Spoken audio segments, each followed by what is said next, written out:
अच्छा, तो man has noted the scleral icterus 4 days, malaise for 1 month, tachycardia, vitals examination remarkable, unremarkable, lab findings show the hematocrit 25%.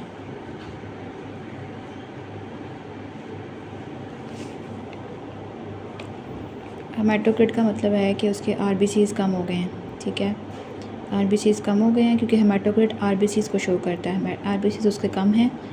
Scleral icterus yellowish discolouration हो गई है eyes की, इसका मतलब है कि उसके अंदर जॉन्डिस है, उसको जॉन्डिस है। साथ टैकीकार्डिया है और बाकी अनरिमार्केबल है। मलेज है, वीकनेस है। Intravascular haemolysis increased iron absorption, type 1 diabetes mellitus, pulmonary से स्क्वेमस सेल कार्सिनोमा और सिस्टेमिक हाइपरटेंशन। ठीक है, तो जो इसमें मैं आपको बता रही थी कि डिक्रीज़ आरबीसीज़ हैं, इसका मतलब है कि हेमोलिसिस हो रही है, ठीक है। या तो ब्लड लॉस हो रहा है कहीं से या हेमोलिसिस हो रही है। जब येलोइश डिस्कलरेशन आ गई है, बिलिरुबिन आ गया है, जॉन्डिस आ गया है, इसका मतलब है कि कहीं और हेमाटोक्रिट डिक्रीज़ है, तो इसका मतलब है कि कहीं पे हेमोलिसिस हो रही है, ठीक है। अच्छा, मेरी आप लोगों से एक रिक्वेस्ट है, जहाँ पे मैं अच्छा आई होप ये आपको क्वेश्चन नंबर 90 समझ आ गया होगा, ठीक है। उसके बाद कह रहे हैं माइक्रोस्कोपिक स्लाइड है, कजाल मेथड से शो किया है उसने ग्रे मैटर, ठीक है। माइंड में आ गया कि भाई सेल्स हैं जो ग्रे मैटर में होते हैं। उसके बाद आ गया which has long branches process occupied interneural spaces and perivascular feed spaces, what is the type of cell. अच्छा, ependymal cell, oligodendrocytes, fibrous astrocytes, microglial cells and protoplasmic astrocytes, ठीक है। Ependymal cells, they are present in white matter. Oligodendrocytes, they are present in white matter. Fibrous astrocytes, they are present in white matter. Microglial cells, they are present in white matter.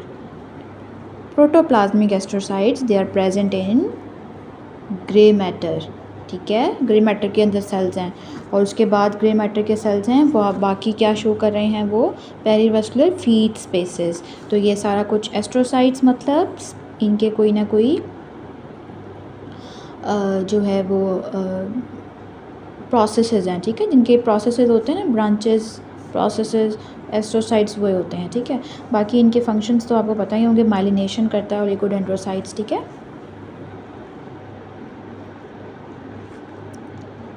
उसके बाद कह रहे हैं कि patient is aspirin advise by cardiologist surgeons operate inguinal hernia.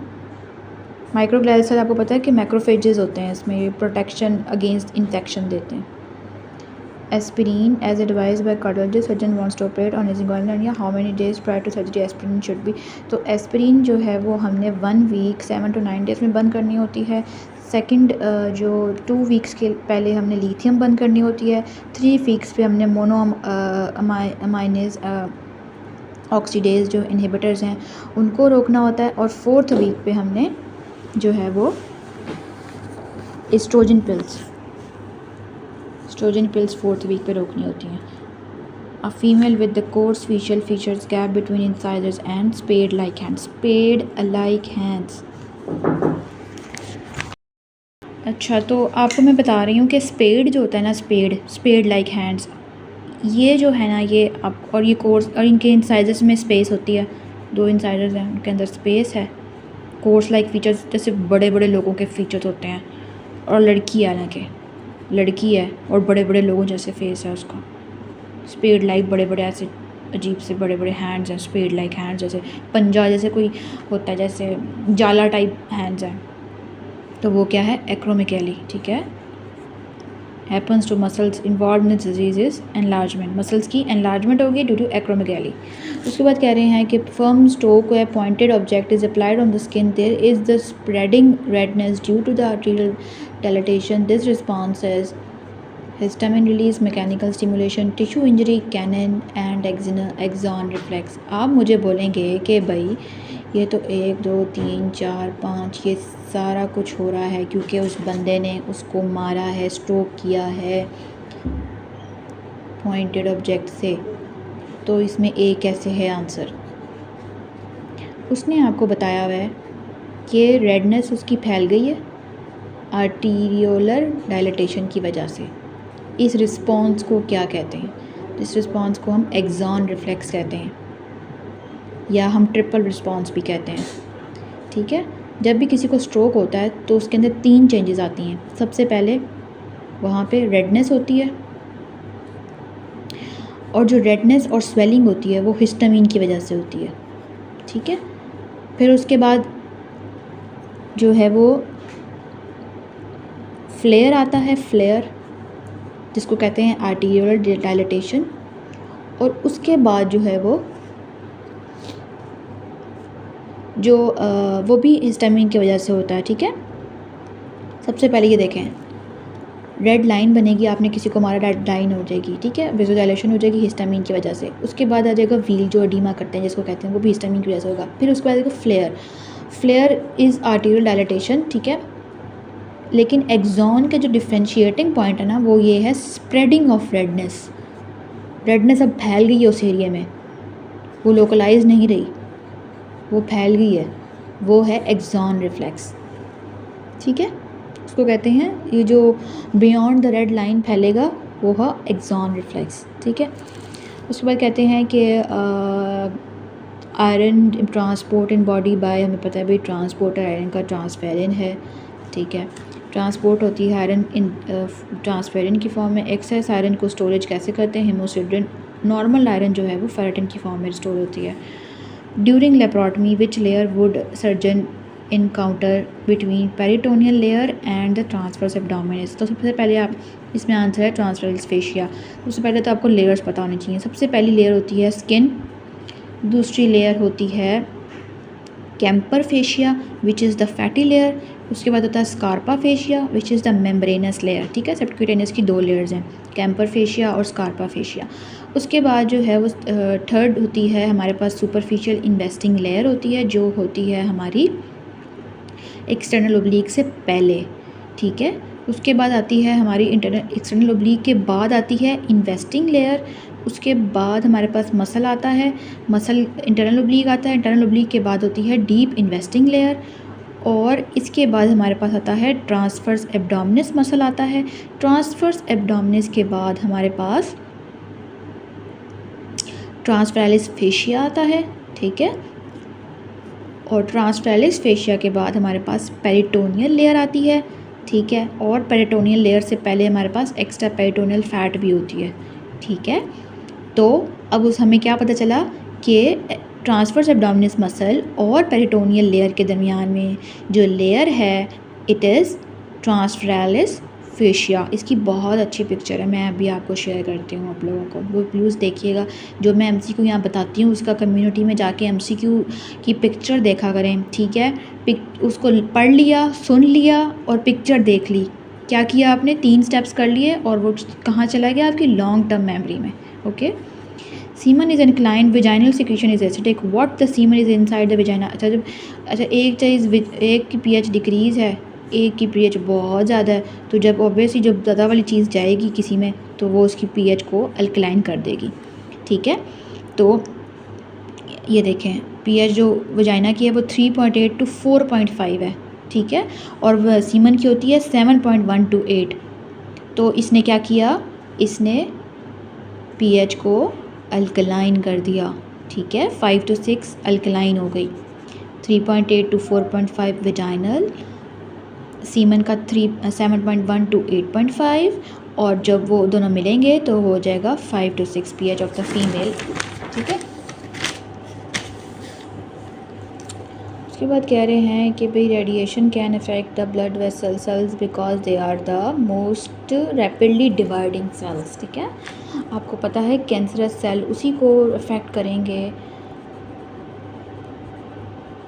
या मतलब radiation या virus या कार्सिनोजेंस, ये सब कुछ कहाँ पे एक्ट करेगा? पॉलीफेरेटिंग जगह पे, क्योंकि उसके चांसेस कन्वर्ट होने के कैंसर में ज़्यादा हैं। ठीक है, most common side effect of theophylline, तो थियोफाइलिन के साइड इफ़ेक्ट में टैकीकार्डिया भी आता है, सीजर्स भी आते हैं, नौजिया वॉमिटिंग भी आता है, ये तीनों इसके साइड इफ़ेक्ट्स हैं। लेकिन उसने आपसे पूछा है मोस्ट कॉमन इफ़ेक्ट, तो मोस्ट कॉमन इफ़ेक्ट इसका नौजिया वॉमिटिंग है, टैकीकार्डिया भी इसका साइड इफ़ेक्ट है, सीजर्स भी इसका साइड इफ़ेक्ट है, क्यूटी इंटरवल को भी बढ़ा देता है और इंजाइना को भी वर्सन कर देता है।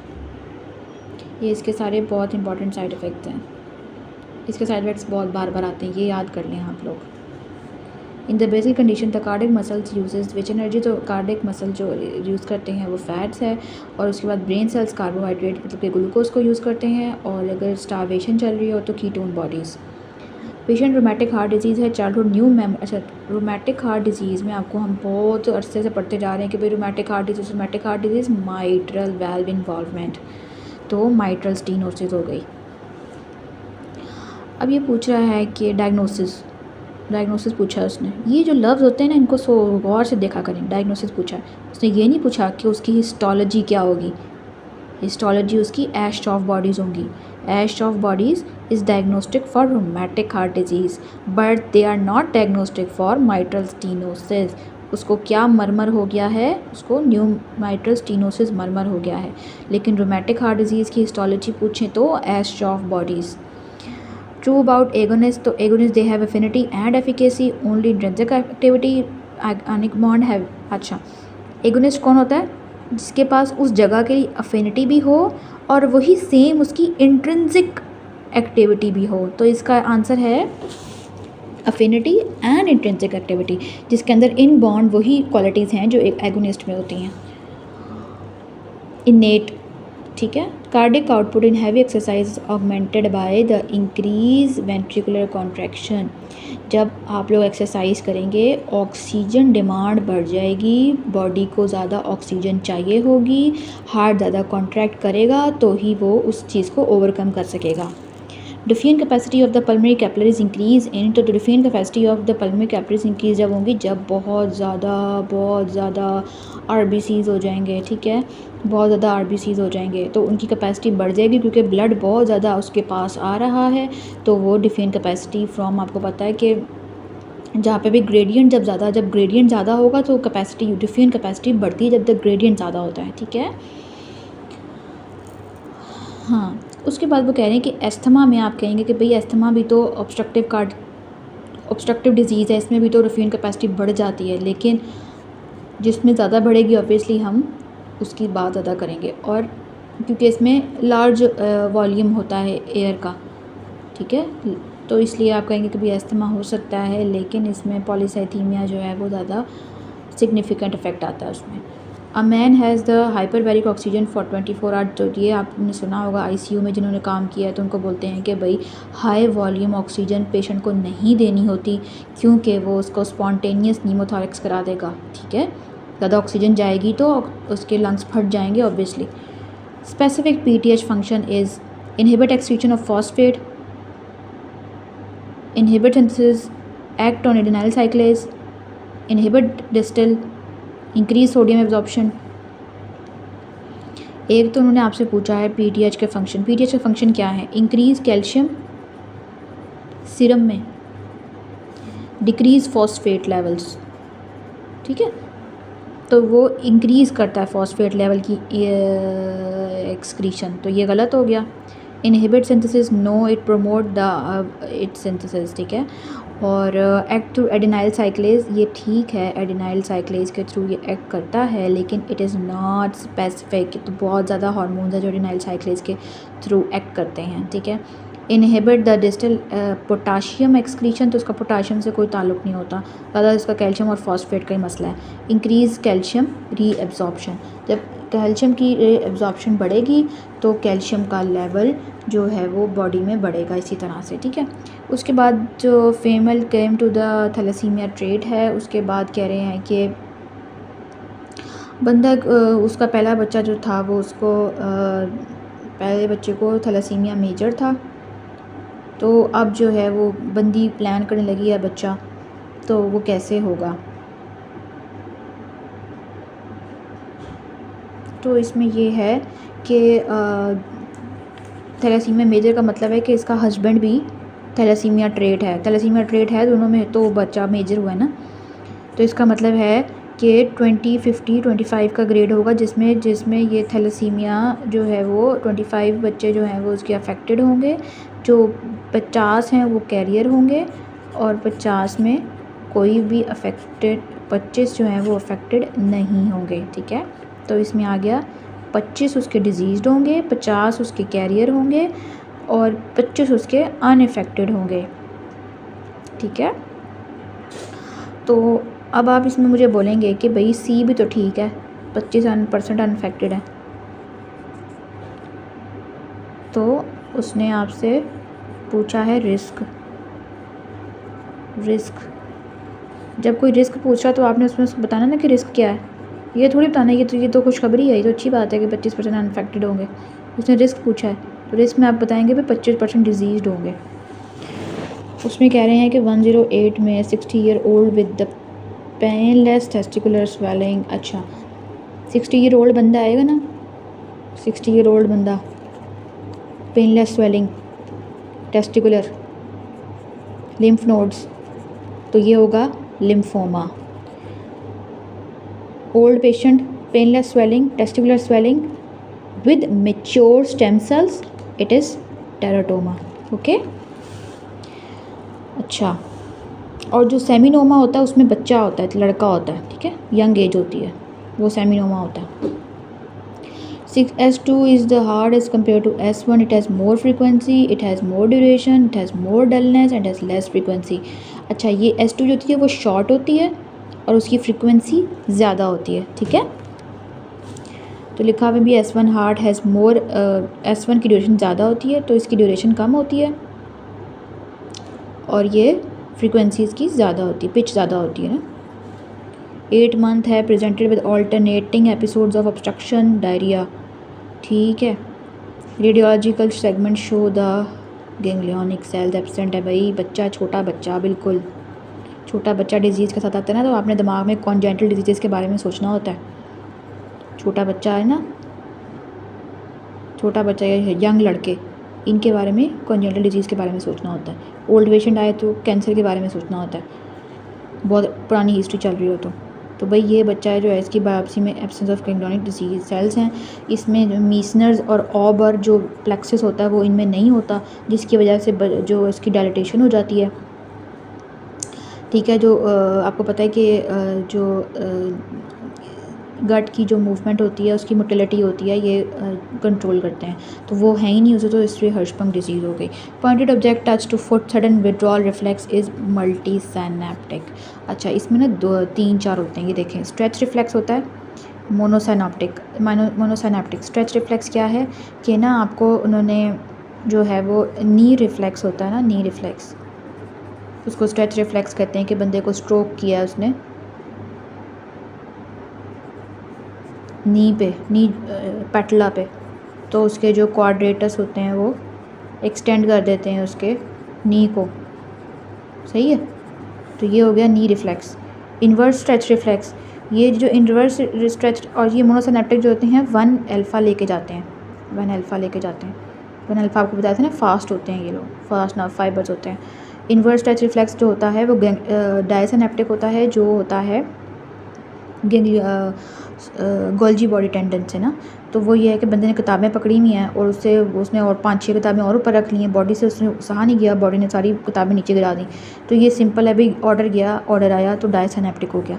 Withdrawal reflex multi synaptic. Withdrawal reflex में ये होता है कि बंदे को जैसे पॉइंटेड ऑब्जेक्ट टच्ड, ठीक है, या इसमें बोलेंगे कि भाई आग को उसने हाथ लगा दिया है। जब उसने आग को हाथ लगा दिया है, कुछ मसल उसके रिफ्लेक्स, कुछ मसल्स उसके जो हैं वो फ्लेक्स हो जाएंगे, कुछ उसके एक्सटेंड हो जाएंगे, तो वो उस जगह से हट जाएगा।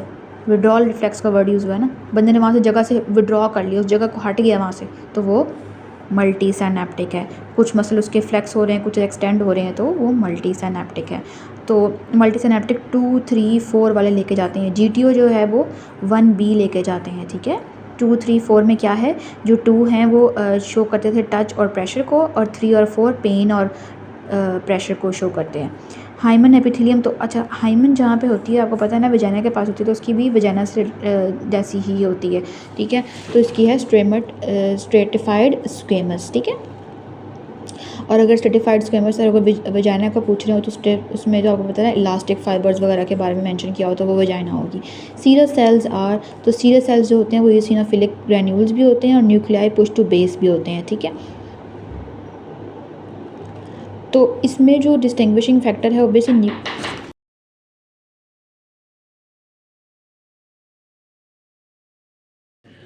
अच्छा, तो मैं आपको ये बता रही थी कि इसियोसिनोफिलिक ग्रैन्यूल्स तो बहुत सारे जो है वो सेल्स में होता है, लेकिन nuclei push to base is the distinguishing character. तो जब भी आपको दो ऑप्शन साथ एक जैसी आएंगी ना, तो आपने उसमें से ये देखना है कि ये सीरस है लिखा हुआ, तो कौन सी चीज़ जो सीरस है स्पेसिफिक है, जो स्पेसिफिक टू सीरस हो, ठीक है। इसियोसिनोफिल तो जर्नलाइज्ड है ना, बहुत सारे सेल्स में होते हैं, लेकिन जो न्यूक्लियाई पुश टू बेस जो है वो सीरस सेल्स का डिस्टिंग्विशिंग फैक्टर है। पेशेंट अच्छा उसने जो है वो एस्पिरिन की बोतल खा ली है, उसको ड्राउजीनेस हो रहा है, टेकिपनिया हो रहा है, डिहाइड्रेशन हो रही है। मैनेजमेंट या भी एसिटाइलसिस्टीन इसका एंटीडोट है, ये इसको हम एन एसिटाइलसिस्टीन तो पैरासीटामोल का एंटीडोट है, ठीक है। एक्टिवेटेड चारकोल जो है वो हम किसी भी जनरलाइज्ड पॉइजनिंग में देते हैं, ठीक है। उसके बाद आता है ओबियसली इसका तो कोई रोल नहीं है। फिर पीछे आता है बाइकार, जो सैलिसिक एसिड एस्पिरिन मैंने आपको बताया था, ये रेस्पिरेटरी अल्कलोसिस और मेटाबॉलिक एसिडोसिस कराता है, ठीक है। तो मेटाबॉलिक एसिडोसिस हो रहा है तो हमने सोडियम बाइकार्ब देना है उसको टू अल्कनाइज द यूरिन, ठीक है। Data from smaller study to one people is combined with data from larger study. What is the data? छोटी सी हमने एक डाटा कलेक्ट किया स्टडी से, फिर हमने एक बड़ी सी स्टडी से कलेक्ट किया, इन दोनों को मिला दिया तो ये हमारा हो गया मेटा एनालिसिस, ठीक है। Patient with the loss of blood 1500 है इसका निकल गया पीछे, उसका ACTH जो है वो कम हो गया है, लो हो गया, it was little adrenal gland, उसका जो है वो श्रिंक हो गया है to 2 gram normal size. What is the cause, ठीक है। सीरम ACTH चला गया, सीरम ACTH कहाँ से निकलता है, हमारे पिट्यूटरी ग्लैंड से निकलता है।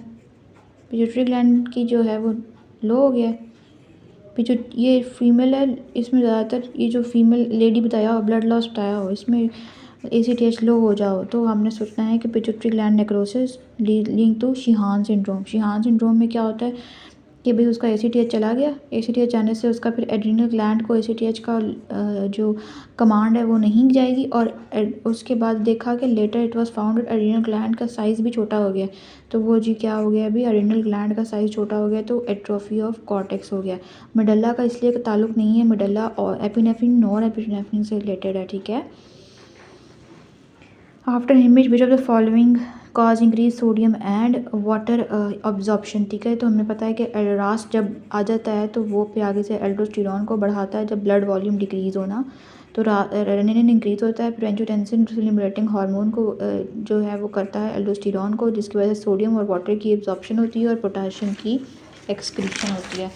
उसके बाद कह रहे हैं कि लेडी है, हस्बैंड को कह रही है कि भाई मैंने जो तुम अपने नेबर्स के साथ जो है वो रहते हो और उसने ये अभी तक कन्फेस नहीं किया, हर वक्त वो सोचती रहती है ऐसी बातें, pre occupied with thought, sometimes she get confuse, जो इसका मतलब है कि बंदी में ही मसला है, उसको जो शक व शुबात हो रहे हैं वो कन्फ्यूज रहती है हर वक्त, तो वो डिल्यूजनल स्टेट में जा रही है, ठीक है।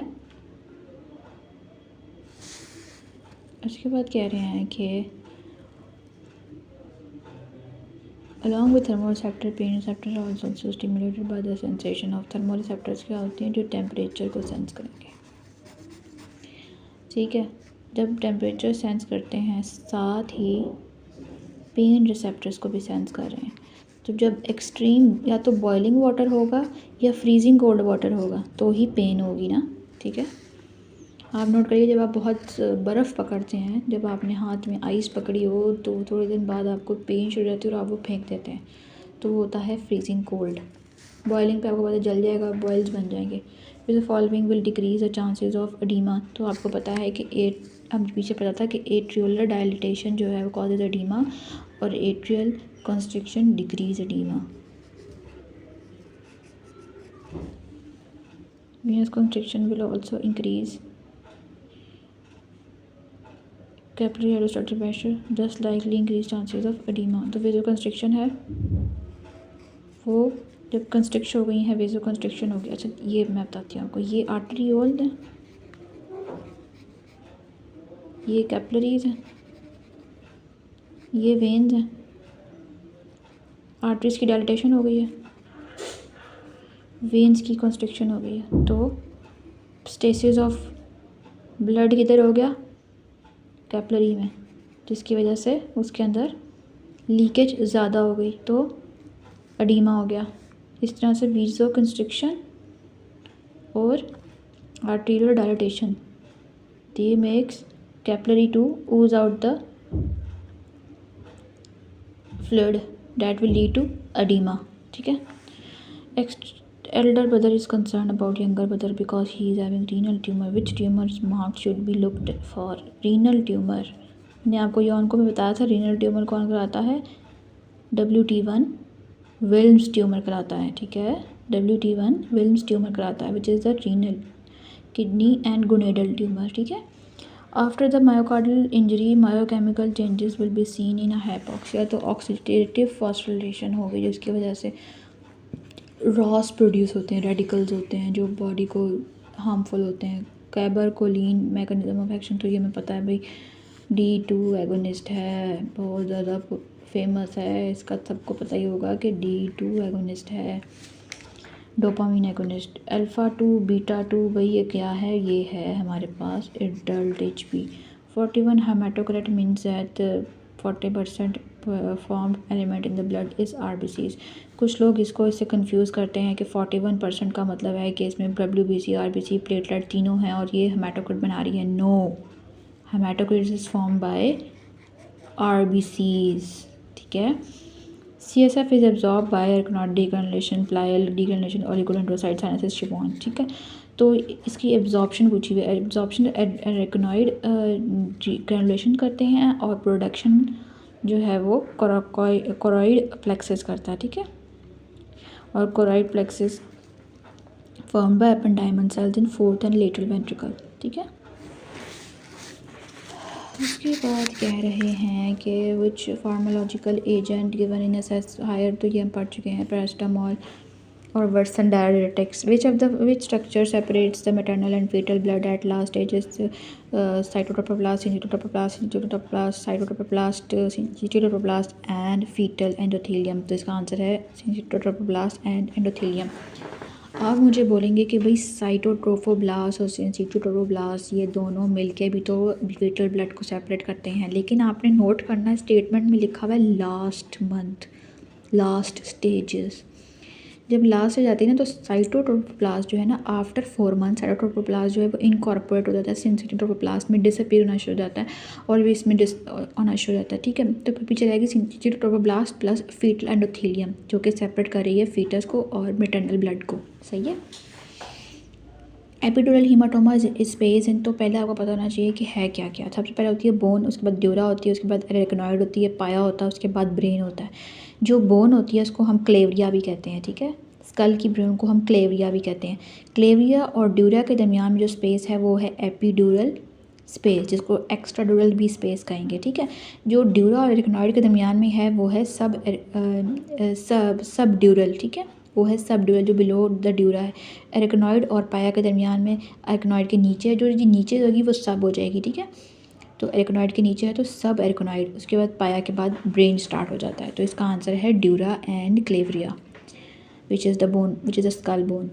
Main support of liver. अच्छा इसमें ना ये बड़े लोग जो है ना फैल्सीफॉर्म लिगामेंट को कंफ्यूज कर देते हैं, attachment of hepatic sales inferior vena cava. तो लिवर जो है ना आपने उसमें देखना होगा कि जो पोटा हेपेटिस है ना, पोटा हेपेटिस और इन्फीरियर वेना केवा, ये इसकी बहुत मेन सपोर्ट्स हैं। जब हम MBBS कर रहे थे तो ये MCQ हम बहुत आता था। ठीक है, कि फैल्सीफॉर्म लिगामेंट सिर्फ हल्का सा उसके ऊपर पड़ा हुआ है, सपोर्ट नहीं दे रहा हो, सपोर्ट उसको ये वेसल्स दे रही हैं क्योंकि ये इन्फीरियर वेना केवा बहुत लार्ज वेसल है, साथ पोटा हेपेटिस। ठीक है। The more common initial presentation of hemophilia presentation epistaxis, hemarthrosis, ecchymosis, hematosis, bleeding from circumcision side. अच्छा उसने ना आपको बोल दिया हीमोफीलिया पेशेंट, आपने सोचना है भाई हीमोफीलिया पेशेंट में तो ये सारा कुछ होता है, तो इसका आंसर ई कैसे है? ऐसे के मोस्ट कॉमन इनिशियल, ठीक है। छोटा बच्चा है, उसको आप कुछ मतलब छोटे बच्चे के लोग सैंपल्स भी नहीं लेते कि भाई सैंपल लेंगे तो ब्लीड, मतलब क्या सैंपल की ज़रूरत हुई, अल्लाह बेचारे को कोई इशू ना हो, ठीक है। बच्चों के सैंपल्स भी नहीं हो रहे, बच्चे को कुछ भी नहीं हो रहा, घर में बैठा हुआ बच्चा, क्या ब्लीडिंग होगी, उसको कहाँ से कट लगेंगे, क्योंकि वो तो कोई भाग भी नहीं रहा, कुछ कर भी नहीं रहा, न्यू बॉर्न है, कैसे होगी? आप उसकी सरकमसिजन करेंगे जाके और ब्लीडिंग नहीं रुकेगी, तो ये होगी इसकी इनिशियल प्रेजेंटेशन, ओके। तो इसका हो गया E is greater than A, बल्कि E is greater than all, ठीक है। फिर उसके बाद कहेंगे जी superficial boundary of perineal pouch, तो ये आपको पता है कि सुपरफिशियल बाउंड्री की सबसे सुपीरियर बाउंड्री जो होती है वो होती है जो है वो इसकी पेरिनियल पाउच होती है, ठीक है। पेरिनियल पाउच और कूली फेशिया के दरमियान में जो फेशिया होता है वो होता है जो सुपरफिशियल होता है, और उसके बाद पेरिनियल पाउच और सुपरफिशियल फेशिया के दरमियान में होता है डीप पाउच, क्योंकि आप नीचे से ऊपर जा रहे हैं ना, तो जो बाहर वाली चीज़ होती है वो सुपरफिशियल होती है, ठीक है। एकाइमोसिस काइफोसिस, तो काइफोसिस जो है वो हमें पता है कि थोरैक्सिक रीजन में कर्वेचर बन जाता है, जब ओल्ड एज होती है तो वो बाहर की तरफ से कन्वेक्स बन जाता है, पोस्टीरियरली कन्वेक्स है और इंटरनली या interiorly it is concave. New born है, उसकी नॉर्मलिटी है लिप की, उसकी मैक्सिला और उसके मीडियल नेजल प्रोसेस नहीं मिला, तो पता है भैया आपको ये होता है यूनिलेटरल क्लेफ्ट लिप। अच्छा, ये बंदे का मुंह है, ठीक है, उसकी ये मीडियल है, ये उसकी मैक्सिलरी है, दोनों आपस में मिलेंगे तो उसका जो है वो लिप क्लेफ्ट लिप जो यूनिलैटरल है वो ठीक हो जाएगा। अगर उसकी मीडियल नहीं तो दोनों में आपस में मिड लाइन बनेंगे तो नहीं बनेंगे, तो वो हो जाएगा उसका क्लेफ्ट लिप हो जाएगा, मीडियल मतलब।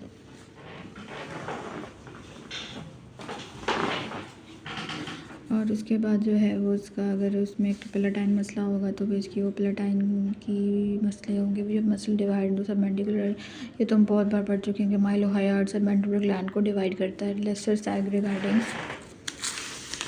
लेसर सैग, ठीक है। क्या पूछना चाह रहा है कि cavity post wall is much shorter than interior outlet is bounded by sacrotuberous long interior poster diameter, ठीक है। Has low subangle is circular in जो outlet is rounded by sacrotuberous. तो लेसर सैग के बारे में पूछा उन्होंने, क्या है कि cavity posterior wall is much shorter than interior outer is bounded by sarcotuberous spinous, has relatively longer anterior posterior diameter in the leg, has small subpubic lingual, circular in cross section, no। Cavity जो होती है इसकी जो है वो आगे से छोटी होती है, पीछे से बड़ी होती है, तो ये गलत हो गया। This surrounded by sarcotuberous ligament or sarcospinous ligament, yes it is true, have relatively longer anterior posterior diameter, no it has not longer anterior posterior diameter, इसका जो ट्रांसफर्स होता है वो बड़ा होता है। It has small pubic angle, no it has large pubic angle, it is generally circular, no it is oval in shaped, ठीक है। और ट्रू पेल्विस होता क्या है? ट्रू पेल्विस के एंटीरियरली प्यूबिक सिम्फिसिस होती है, पोस्टीरियरली इसके कॉक्सीजस और सैक्रम होता है, और लेटरली इलियम और इशियम होता है। और ग्रेटर पेल्विस क्या होता है? ग्रेटर पेल्विस जो है वो उसके पोस्टीरियरली S1 होता है और पोस्टरोलेटरली उसके इलियल एला होता है। Which of the following is system is affected by first by radiation to hematopoietic? After trauma, there is injury to ilioinguinal nerve. There will be loss for hemostatic reflex and medial sensation is lost. तो आपको पता है कि इलियोइंग्वाइनल nerve जो है, इलियोइंग्वाइनल nerve and जेनिटोफीमोरल nerve, ये दोनों मिलके हेमोस्टैटिक रिफ्लेक्स जो है वो उसको लेके जाते हैं, ठीक है। और वापस जो है वो फीमोरल ब्रांच ऑफ जेनिटोफीमोरल नर्व लेके जाती है, ठीक है। मीडियल थाई सेंसेशन लॉस, ठीक है। Damage to ilioinguinal nerve present loss of sensation in upper medial thigh, ठीक है। Botulism toxin A, B inhibit the release of acetylcholine via SNAP. SNAP is it is a snare, it is snare proteins कहते हैं इनको, ठीक है। और इसके बाद इसमें जो है वो सबसे इम्पॉर्टेंट ये स्नेयर प्रोटीन 25 है। उसके अलावा इसमें स्नैप्टो ब्रेविन भी रिलीज़ होता है और सनेक्सिन भी रिलीज़ होता है, लेकिन ज़्यादा रोल इसका है, इसलिए ए होगा।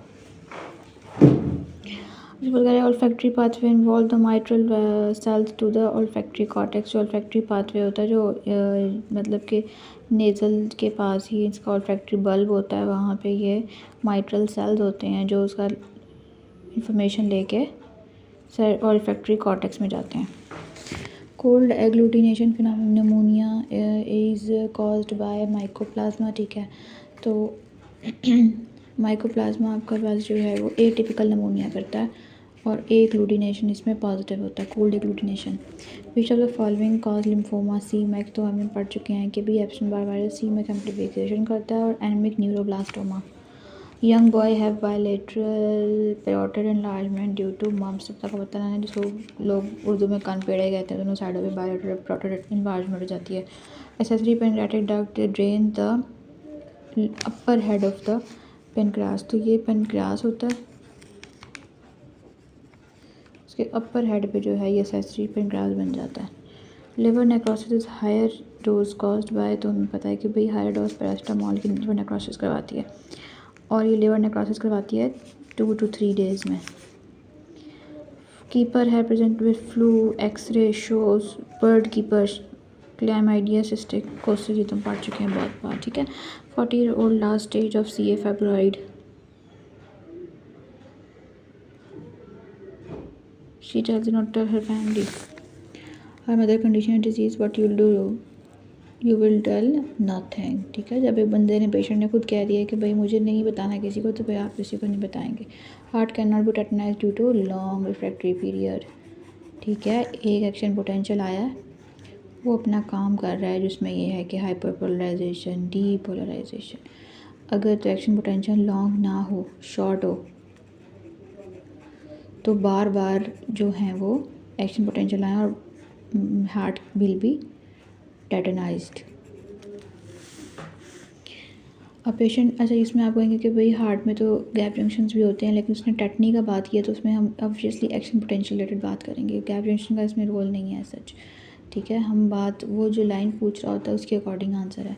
Patient present by acute pulmonary edema dyspnea which the following drug, तो जब भी एडीमा का वर्ड आ जाएगा, पल्मोनरी एडीमा का, कंजेस्टिव हार्ट फेलियर, एडीमा कहीं पे पाँव पे एडीमा हो रहा है उसको, बायलेटरल पीडल एडीमा हो रहा है उसको, तो हमने IV फ्यूरामाइड देनी है, loop diuretics. 5th metacarpal fracture is this boxer fracture. कभी आप नोट करिएगा, जो बॉक्सर्स होते हैं ना, वो जब मारते हैं तो ये वाली जो फिंगर है ना उनकी, उसका फ्रैक्चर हो जाता है, तो इसलिए इसको बॉक्सर फ्रैक्चर कहते हैं। अच्छा, बैनेट फ्रैक्चर क्या होता है, बेस होता है, थंब का फ्रैक्चर होता है बैनेट, और स्मिथ